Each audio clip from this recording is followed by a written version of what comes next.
verím, že ste už videli takéto hodvábne šatky v obchodoch a možno ste nevedeli, že si takúto šatku môžete namalovať aj sami doma.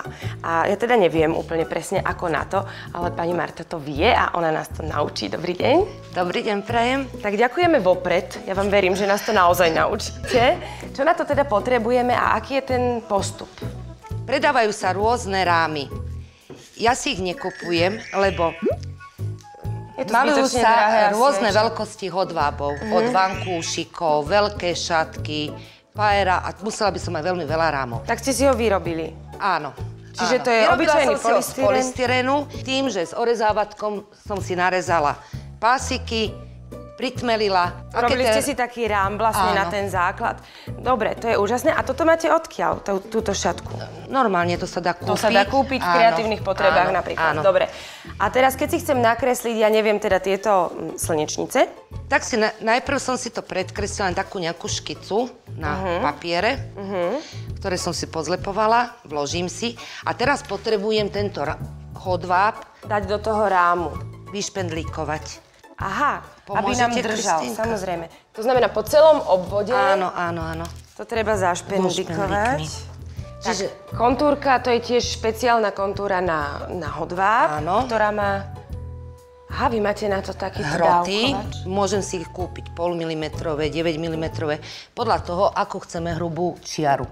Obkreslíme si vlastne ten obrázok. Tak, a takto si spravíme kontúry po celej šatke. Áno. Ako dlho to asi schne? Ja to nechám minimálne 6 hodín vyschnúť a potom pokračujem v malovaní. Dobre, a tie kontúry sme vlastne urobili na čo? Teda ja to viem, ale povedzte to našim divákom. Tie kontúry sme spravili kvôli tomu, že my teraz, keď nanesieme farbu, tak tá farba nám pôjde len po tie kontúry. Keď chceme mať také zaujímavé efekty, tak potom na farbu nasypeme sol. Sol, to Tá niečo sol nám urobí. povyťahuje. Aha, toto je napríklad zo soľou robené, čo máte tu? Áno. Počkajte, tak to tak Áno, ukážeme. to je s tou solou. Vlastne Taká batika, ako keby. Toto všetko je tá sol. Aha.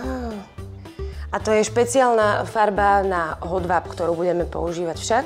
Áno, je to špeciálna farba na hodváb, ktorá sa fixuje po namalovaní a vysušení tak, že sa to buď prežehli žehličkou pri nejakých 150 stupňoch, alebo celú hotovú šatku zabalím do papiera na pečenie, tak, aby sa mi plochy šatky nedotýkali, čiže všetko poprekladám.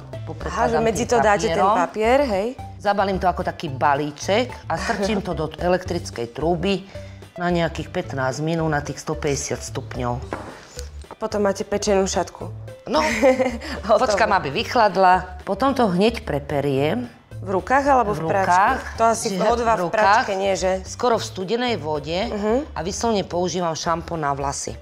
Šampónom na vlasy? Áno. To je neskutočné, takže pečieme šatku, potom ju umývame šampónom na vlasy. Áno. Tak a je to vlastne všetko, čo musíme vedieť? Áno. A potom už len nosiť. Áno. Tak vy si pokojne teda malujte, pani Marta, ďalej, keď hovoríte, že je to pôžitok. A ja verím, že pôžitok bude aj nosiť takú hodvábnu šatku, ktorú si doma sami namalujete.